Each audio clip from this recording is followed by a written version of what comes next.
இன்றைக்கி நம்ம பார்க்க போகிற படம் கல்வன். கல்வன் படத்தில் யார் நடிச்சிருக்கான்னு பார்த்தீங்கன்னா ஜிவி பிரகாஷ் நடிச்சிருக்காரு, தீனா நடிச்சிருக்காரு, அப்புறம் பாரதி ராஜா, இவானா நடிச்சிருக்காங்க. படம் பேருக்கு ஏற்ற மாதிரி கல்வனாக இருந்ததுன்னா சில திருட்டுகளை பண்ணி ஃபஸ்ட் ஹாஃபில் அப்படியே வராரு. ஒரு சர்டன் பீரியடில் நடிகை இவானா வீட்டில் போய் திருட போகிறாரு. அங்கே லாக் ஆகிட்டு போலீஸில் பிடிச்சி கொடுத்துறாங்க. இவானா அதுக்கப்புறம் அவர் லவ் பண்ண ஆரம்பிக்கிற சீன்ஸ், இவானா அவருக்கு ஒரு ஹெல்ப்பு கேட்குறாங்க அவர்கிட்ட, அவரும் அதை பண்ணி கொடுக்குறாரு. இந்த மாதிரி திருட்டுகள்லேருந்து லவ்வுக்கு போர்ஷனுக்கு மாறி அதுக்கப்புறம் ஒரு இடத்துல போயிட்டு ஒரு முதியோர் இல்லத்தில் அவர் வேலை செய்ய போகிறாங்க. அவங்க நர்சிங்கில், இவரும் பெயிண்ட் அடிக்கலான்னு போயிட்டு அங்கே பார்க்குறவர் தான் பாரதி ராஜாவை தத்தெடுத்துக்கிறாரு. இது ஃபஸ்ட் ஹாஃப் ஃபுல்லாக வர சீன்ஸு. ஆனால் ஃபஸ்ட் ஹாஃப் ஃபுல்லாக கொஞ்சம் லாகாக தான் இருந்ததுன்னு சொல்லணும். ஏன்னா இந்த கதை ரொம்ப பழைய கதை. சிவாஜி, எம்ஜிஆர்லாம் பண்ணிட்டாங்க. அதுக்கப்புறம் பார்த்தீங்கன்னா நம்ம விஜய் சார் இருக்கார்ல, அவரும் சிவாஜியும் சேர்ந்து ஒன்ஸ் மோர் பண்ணாங்க. அதுக்கப்புறம் பிரபுதேவா இருக்கார்ல, நினைவிருக்கும் முறைன்னு அதில் அம்மாவை தத்தெடு, அப்புறம் சத்யராஜ் ஒரு படத்தில் மனோரமாவை தத்தெடுத்திருப்பார். இந்த கதையை தான் இந்த படத்துலேயும் சொல்லியிருக்கிறாங்க. புதுசாக ஒன்றும் சொல்லலை. ஆனால் செகண்ட் ஹாஃப் நல்லா இருந்தது. அதுக்கு என்ன காரணம்னு பார்த்தீங்கன்னா விட்டலாச்சிரியர் வேலையை நிறைய செஞ்சுருக்கிறாங்க.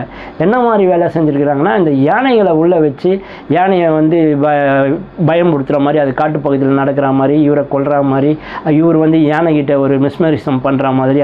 அதுக்கப்புறம் இவருக்கு ஒரு ஃப்ளாஷ்பேக்கு என்னன்னு கேட்டிங்கன்னா, அவர் ஒரு சர்க்கஸில் பெரிய இதுவாக இருந்தார், சர்க்கஸ் தலைவராக இருந்தார். நிறைய பேர் அவங்கள இறந்துட்டேன், தனியாக இருக்கிறதோட வருத்தம் என்னன்னு தெரியும் அப்படி சொல்லி எல்லாத்தையும் எடுத்துகிட்டு கடைசியில் அவரை கொல்றாரா இல்லை இவரை வாழ வச்சாரான்ற கதையில் கடைசியில் அவர் இவருக்கு தெரியாமே வாழ வச்சாருன்ற ஒன்லைனில் எடுத்து முடிச்சிருப்பாங்க. அப்புறம் இவர் உசுரை கொடுத்து அவரை காப்பாற்றினார் அப்படின்ற ஒரு சீனில் முடியுது. கிளைமேக்ஸ் ரொம்ப அழகாகவே இருந்தது. காரணம் பார்த்திங்கன்னா, நம்ம சிஜி ஒர்க்கு யானைங்களுக்கு சிஜி ஒர்க்கு ரொம்ப அழகாக பண்ணியிருக்காங்க.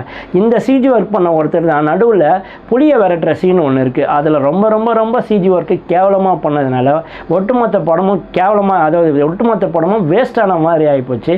ரொம்ப ஃபஸ்ட் ஹாஃப் லாக் இருந்தாலும் செகண்ட் ஹாஃப் நல்லா கலகலன்னே படம் போகுது.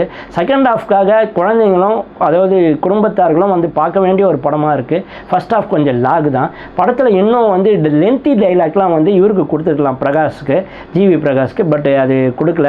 படத்தை தாங்கி பிடிக்கிறது யாருன்னு பார்த்தீங்கன்னா இவானா, அதுக்கப்புறம் பாரதி ராஜா சார், தீனா படத்தை அடித்து நவுத்திருக்காங்கன்னு தான் சொல்லணும்.